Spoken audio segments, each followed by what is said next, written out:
आदरणीय श्री शर्मा जी, उनके दोनों तरफ बैठे हुए विद्वज्जन, श्रोताओं में उपस्थित सुधी विद्वज्जन, नागरिक सज्जन, माता भगिनी, सबको मेरा विनम्र प्रणाम। विनम्र प्रणाम, ये विनम्र शब्द मैं जोड़ रहा हूँ। प्रणाम हमेशा करता हूँ, विनम्र नहीं कहता हूँ, आज कह रहा हूँ, क्योंकि मेरे परिचय में संस्कृत में एक अलंकार है अतिशयोक्ति, उसका परिचय विद्वानों ने दिया है। जो जो विशेषण मेरे लिए कहे गए वो मेरे अपने नहीं है। आपको कोई गलतफहमी न हो इसलिए मैं बता रहा हूं। हम लोग संघ के लोग हैं। हमारा एक वैशिष्ट्य सहज ही बन जाता है संघ में कि हमारा अपना कोई रंग रूप बचता नहीं है।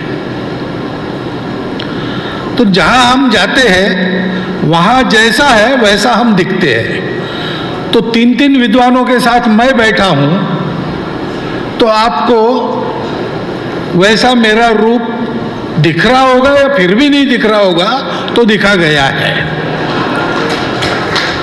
लेकिन वो मेरा नहीं है, वो यही का है।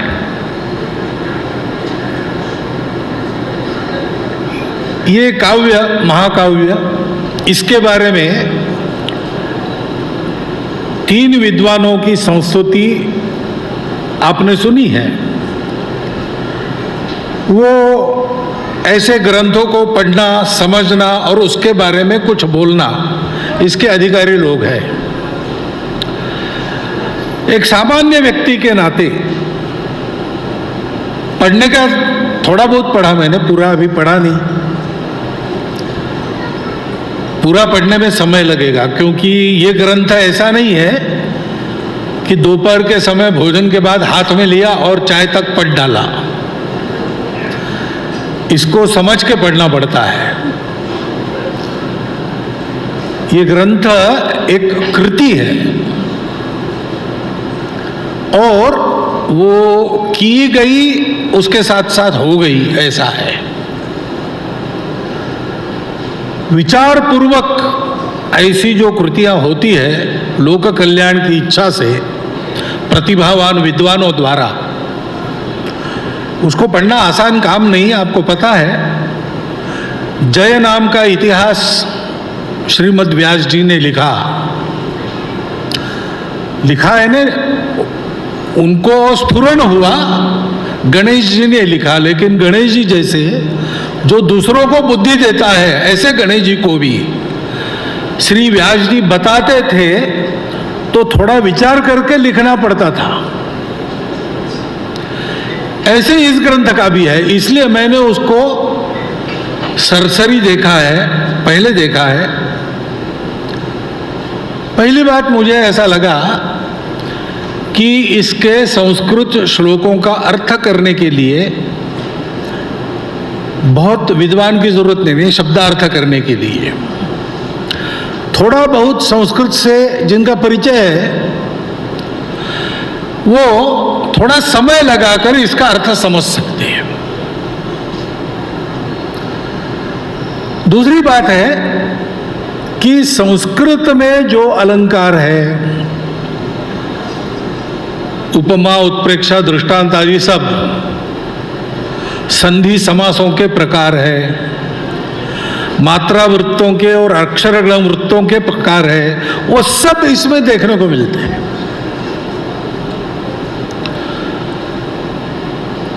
तो पहली बात एकदम ध्यान में आती है कि कुछ अपने यहाँ ऐसे संस्कृत साहित्य के प्रकार है, जैसे रामरक्षा स्तोत्र है या श्रीमद् भगवद गीता है ये ग्रंथ तो अपनी उनकी योग्यता है, आध्यात्मिक महत्ता है, परंतु संस्कृत भाषा की दृष्टि से अगर आपको सीखना है तो इनका बहुत उपयोग है। तो राम रक्षा में ही एक है ना, रामो राजमणि सदा विजयते रामम रमेशम भजे रामेणाम विहता। राम शब्द की सारी विभक्ति इस श्लोक में आ जाती है। ऐसे इन ग्रंथों को पढ़ के हम संस्कृत का व्याकरण सीख सकते, बोलने का प्रकार सीख सकते। आधुनिक संस्कृत और उस संस्कृत में बहुत अंतर नहीं है, वैदिक संस्कृत में बहुत अंतर आता है। ऐसा इस ग्रंथ में भी संस्कृत भाषा की दृष्टि से इस ग्रंथ का पठन अगर हम समय देकर करें तो इस ग्रंथ के पठन मात्र से संस्कृत में हमारी गति अधिक हो सकती है। दूसरी बात है कि यह एक भक्ति ग्रंथ है।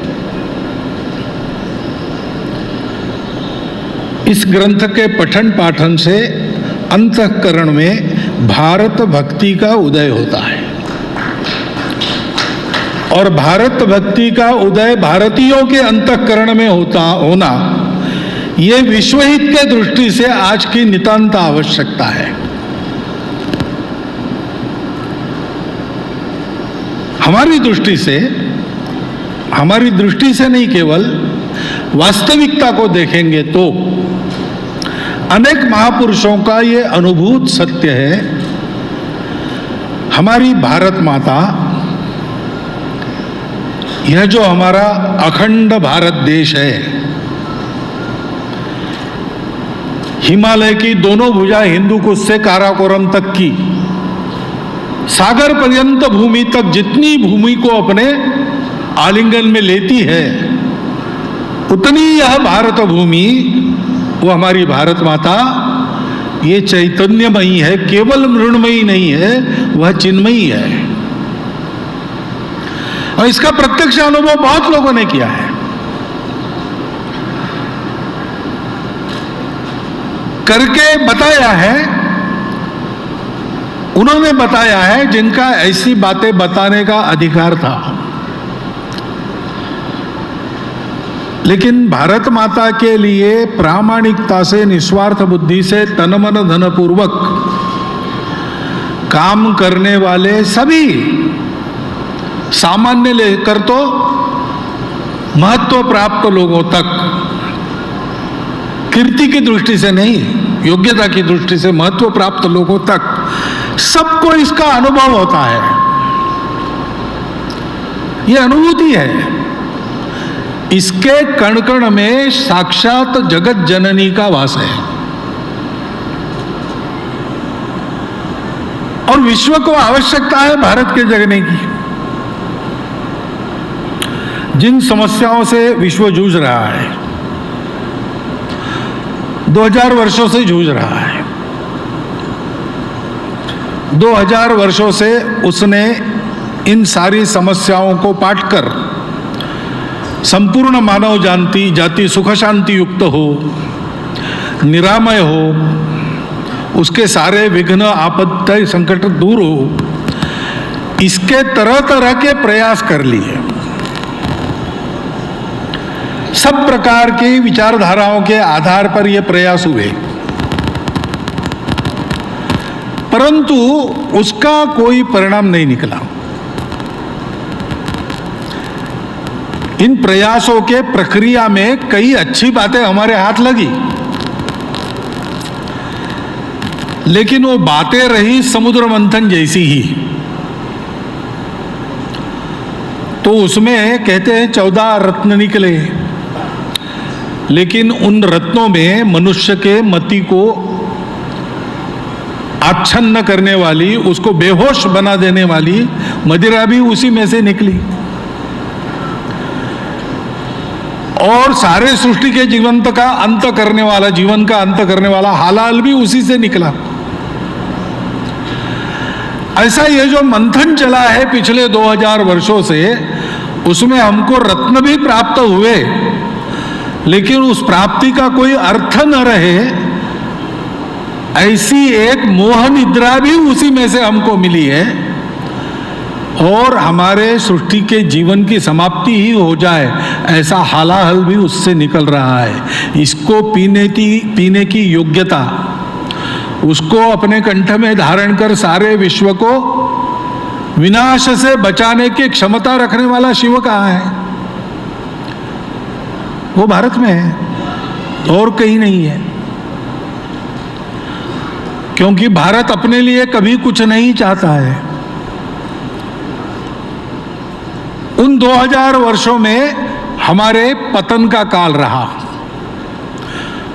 उसमें से लगभग 1000 वर्ष हम परकीय आक्रामकों से जूझते रहे और अंदर से कई प्रकार की रूढ़ियों के शिकार हो गए, कट गए, बट गए, चरित्रवान थे उतने नहीं रहे।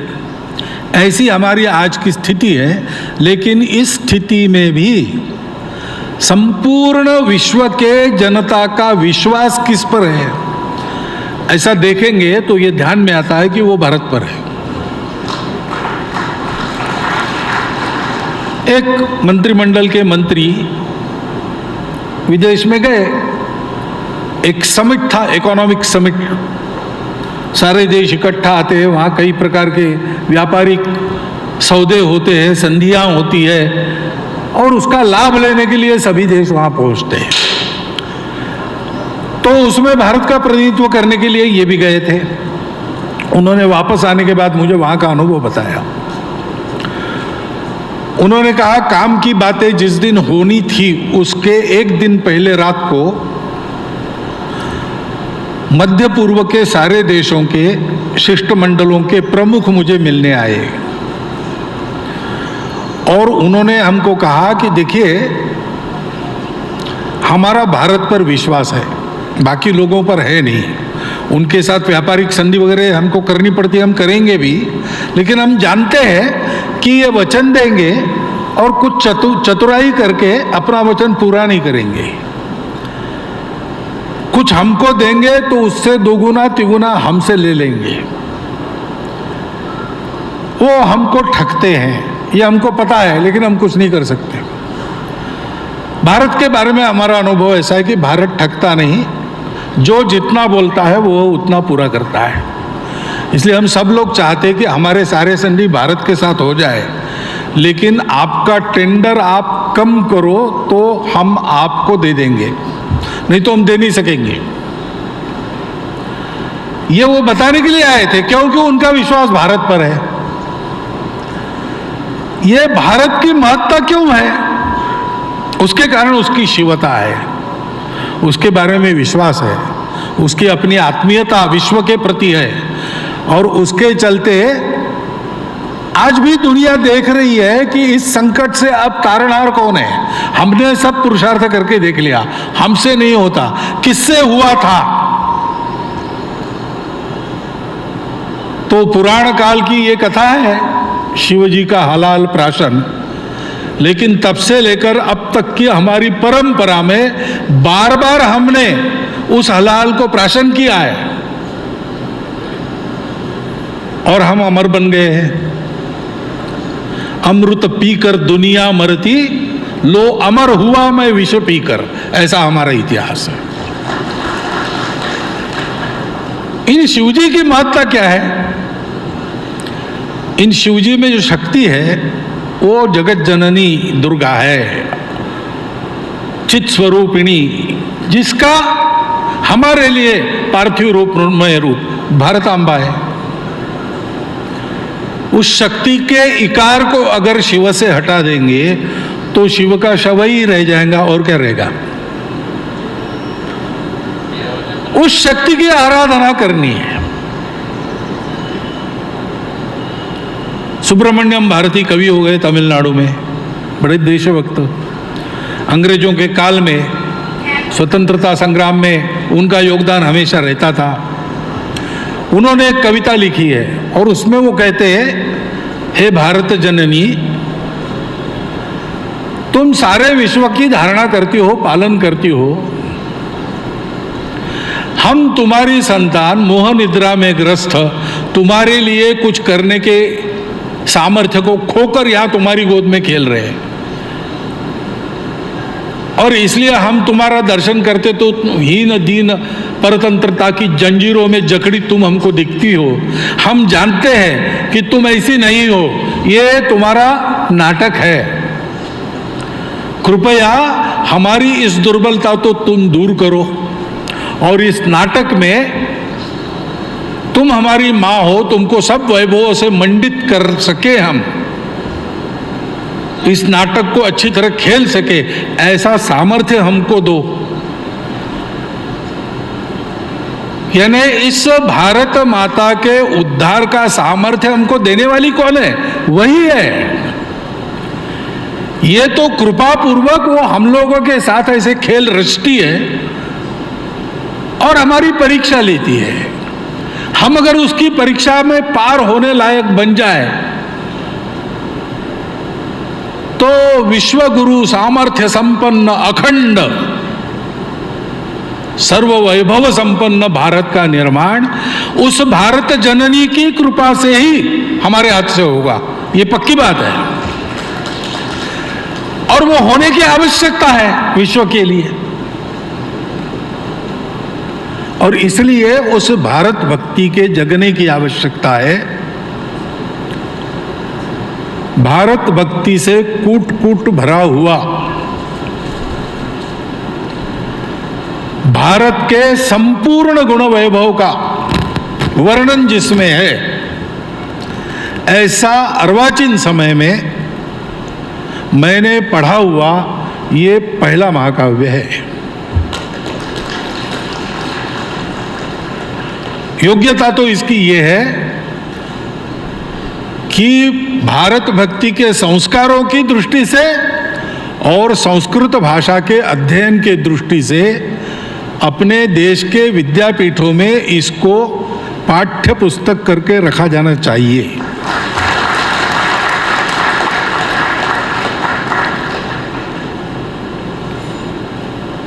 लेकिन वो रखा जाए न रखा जाए वो व्यवस्था की बात है। भारत की संतान हम हैं तो हमको इस ग्रंथ को खरीद कर पढ़ना चाहिए। जैसा मैंने कहा, आप संस्कृत जानते हो न जानते हो, इस ग्रंथ को पढ़ते पढ़ते आप उसके भावार्थ को भी समझेंगे, आप संस्कृत का ज्ञान भी अपना बढ़ाते रहेंगे, क्योंकि इस बात की आवश्यकता है। भारत को अखंड होना है, क्योंकि संपूर्ण विश्व को एक नीड़ बनाने का सपना लेके भारत चलता है। भुवन त्रय को स्वदेश मानकर संपूर्ण वसुधा हमारी कुटुंब है, ऐसी आत्मीयता मन में लेकर भारत को संपूर्ण दुनिया को फिर से सुख शांति की प्राप्ति करा देना है। तो ये उसके निमित्त बनने वाले हम ही होंगे, भारत पुत्र। ये कैसे होगा? ये कल्पना है, कभी कभी असंभव लगती है। अखंड भारत, बहुत लोग पूछते होगा क्या? होने को तो जल्दी हो सकता है। भारत का विभाजन होने के 6 महीने पहले अगर आप पूछते तो कोई कहता नहीं भारत का विभाजन। पंडित नेहरू को पूछा था कि पाकिस्तान नाम का नया निकला है, मामला क्या है? तो उन्होंने कहा यह मूर्खों का स्वप्न है। ऐसा कभी होता है क्या? लॉर्ड वेवेल ने ब्रिटिश पार्लियामेंट में कहा था, God has made India one, who are we to divide it. लेकिन हो तो गया।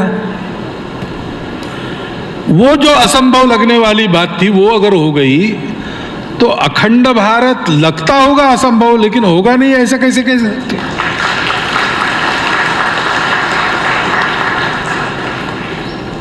क्योंकि उसके होने की आवश्यकता है।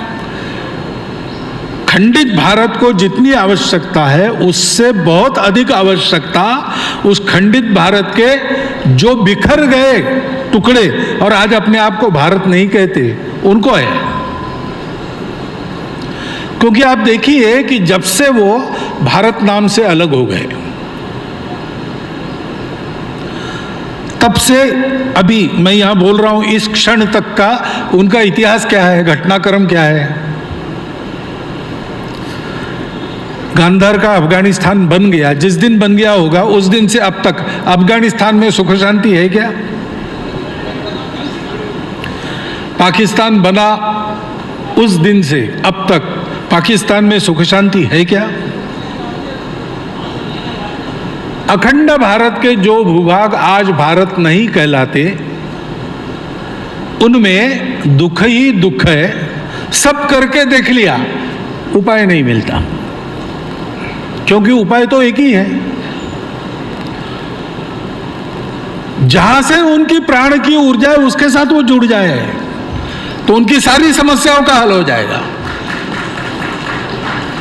कोई ये साम्राज्यवाद वगैरह की बात नहीं है।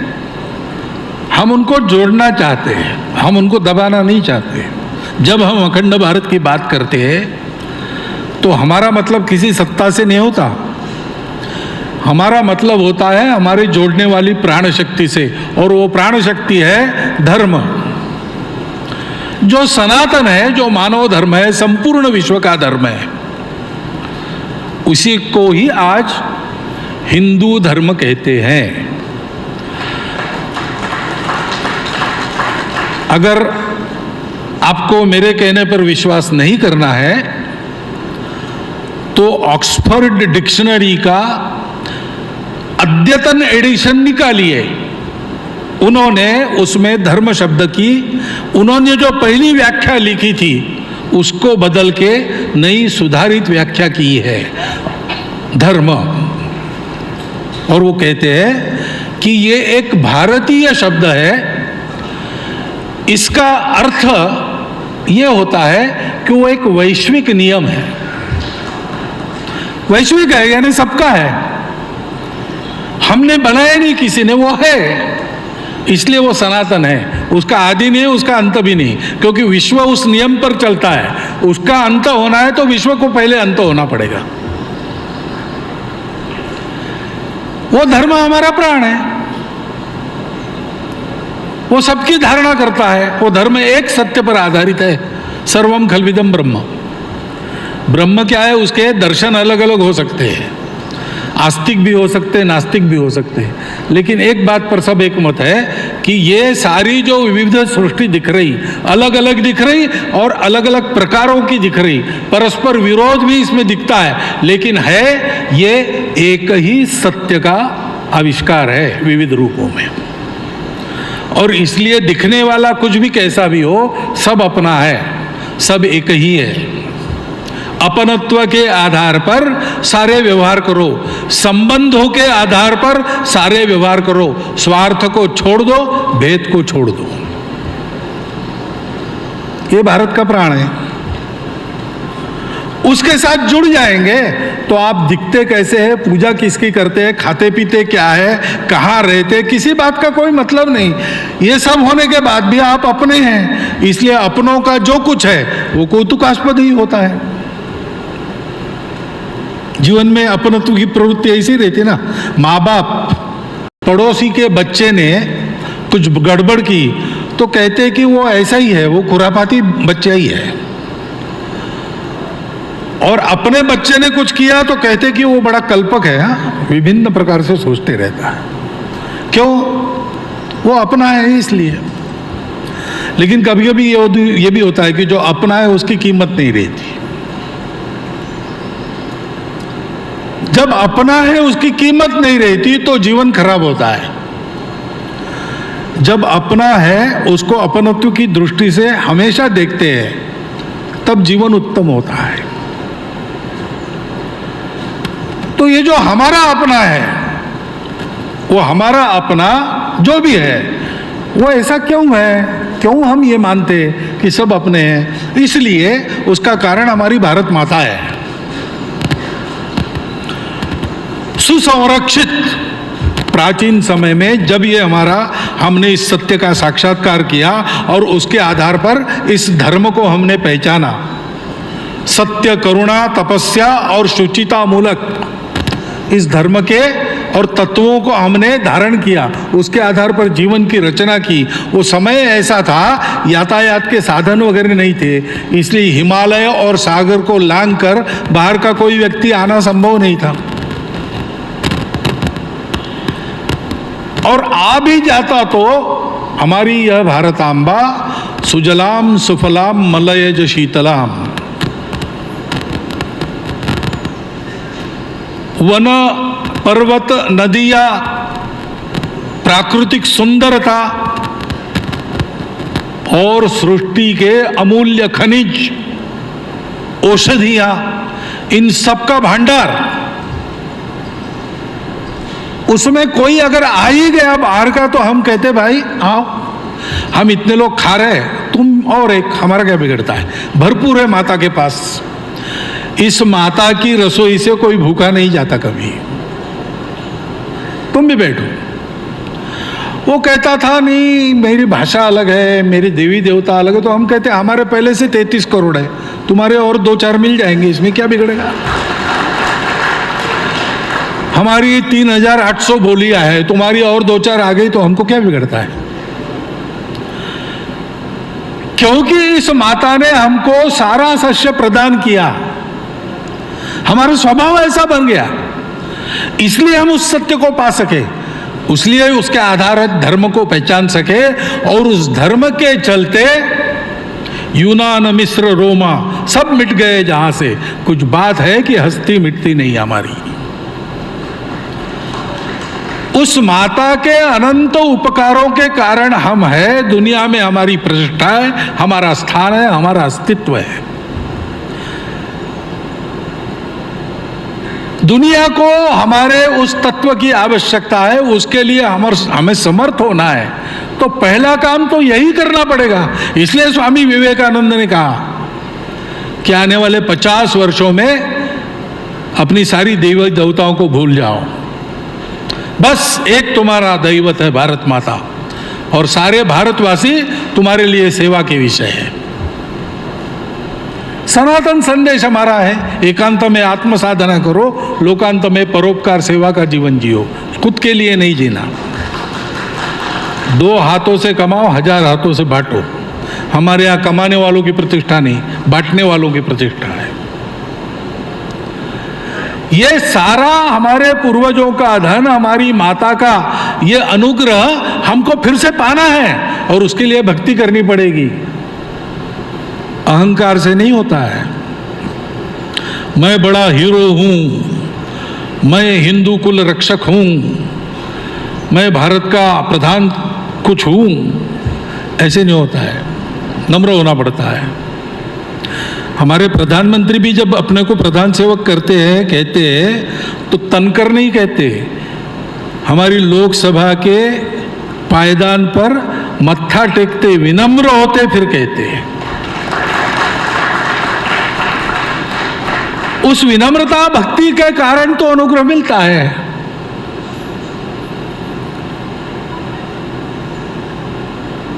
कृष्ण भगवान की तुला हुई, स्वर्ण तुला हुई, तो सारी अष्टम से 7 नायिका आ गई। सत्यभामा विशेष करके उसको बड़ा अहंकार था कि मेरे ही कारण सारा वैभव डाल दिया उन्होंने पलड़े में, लेकिन श्री कृष्ण का पलड़ा भारी। तो फिर रुक्मिणी आ गई। रुक्मिणी को कहा कृष्ण ने कि देखो ये हो ही नहीं रही तुला, तुम्हारे पास कुछ है क्या। तो रुक्मिणी ने एक तुलसी दल तोड़ा और वो डाल दिया, और श्री कृष्ण का पलड़ा ऊपर उठ गया। सबको प्रश्न हुआ कि इतना सारा है हमने दिया उससे और एक तुलसी दल से।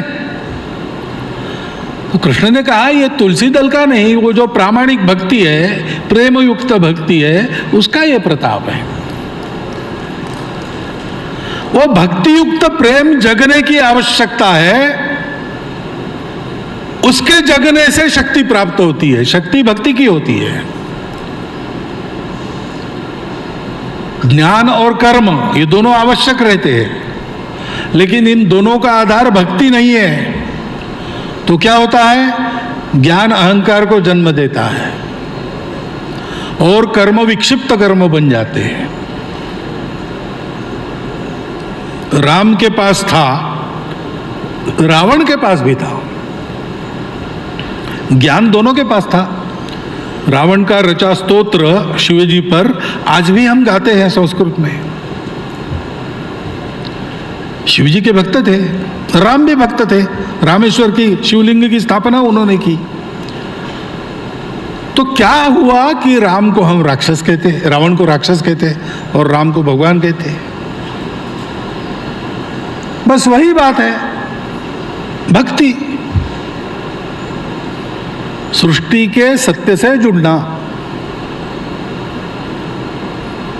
केवल रूखा रूखा वेदांत नहीं, करुणा के साथ जुड़ना, तो वो भक्ति हो जाती है। वो भक्ति राम ने की। कर्म के बारे में भी यही सही है। भक्ति पूर्वक कर्म करते तो आप, अभी गर्मी के दिन आ रहे, ऐसे दोपहर आप ज्यादा बैठेंगे, आपको प्यास लगेगी। रास्ते पर होंगे, आप किसी रेस्टोरेंट में जाके पानी मांगेंगे तो वेटर आपको ऐसे तिरस्कार से देखेगा कि बस पानी पी के जा रहे हैं, कुछ खाएंगे पिएंगे नहीं, पैसा नहीं देंगे। और सामान्य होटल है तो चारों ग्लास में अपनी उंगली डुबा के आएंगे, ऐसे पटक देंगे, खाओ। घर में जाके पानी मांगो तो पानी, केवल पानी नहीं आता, थोड़ी सी मिठाई आती है, गुड़ आता है। खाली पेट पानी नहीं पीना चाहिए, और एक गिलास पानी आपको चाहिए, लोटा भर के आता है। ये फर्क क्यों है? भाषा तो एक ही है, शब्द एक ही है, पानी। पानी मांगा हमने, पानी इधर आता है लेकिन इस प्रकार आता है, उधर आता है उस प्रकार आता है। फर्क क्या है? यही प्रेम भक्ति का फर्क है। उस प्रेम भक्ति के साथ असुरो वंश निकिंदनी माता का आवाहन करने से शक्ति प्रकट होती है। उस शक्ति के प्रकटीकरण की आवश्यकता है, इसलिए भक्ति की आवश्यकता है। और भक्ति की आवश्यकता है तो भक्ति बढ़ाने वाले ग्रंथों का वाचन होना चाहिए, पारायण होना चाहिए, मनन होना चाहिए, चिंतन होना चाहिए। उस दृष्टि से एक सर्वांग परिपूर्ण, ऐसा उत्तम, सुंदर ऐसा ग्रंथ आज प्रकाशित हो रहा है। हम सब भारतवासियों के दृष्टि से एक बड़ी अच्छी घटना है, अलौकिक घटना है। और मुझे लगता है कि इसका पठन हम सब लोग करेंगे, मनन करेंगे, चिंतन करेंगे तो ये भविष्य का संकेत देने वाली घटना बनेगी। क्योंकि इससे कोटि कोटि हाथों वाली मां का अद्भुत आकार उठे, जगत जननी का जयकार उठे, हिंदू भूमि का कण कण होकर शक्ति का अवतार उठे, जलथल से अंबर से फिर हिंदू की जय जयकार उठे, जगत जननी का जयकार उठे। ऐसा परिदृश्य संपूर्ण विश्व में हम इन्हीं आंखों से, इन्हीं नेत्रों से देखेंगे, इसी जीवन में देखेंगे।